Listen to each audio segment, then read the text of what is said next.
পরবর্তী প্রজন্মের দিকে তাকিয়ে তার শিল্পনীতি বিশ্ববঙ্গ বাণিজ্য সম্মেলনের মঞ্চ থেকে সে কথাই বলেছেন মুখ্যমন্ত্রী মমতা বন্দ্যোপাধ্যায়। পশ্চিমবঙ্গে যে কোনো শিল্প স্থাপনের জন্য আদর্শ সে কথা বলতে গিয়ে মুখ্যমন্ত্রী টেনে এনেছেন দেউচা পাচামির প্রসঙ্গ।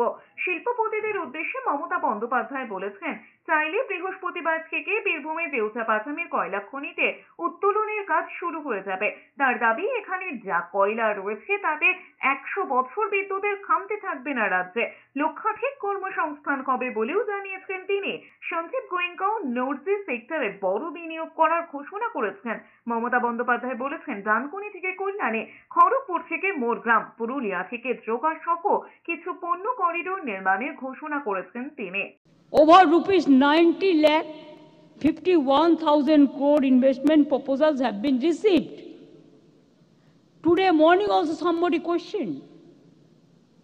Only 13-14 rupees were not invested. For them I want to say that I don't need a clarification from you people who wants to do the politics, but I need the clarification for the common people.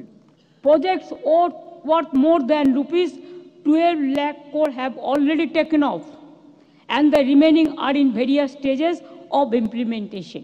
Bengal is one of the largest economies in the country.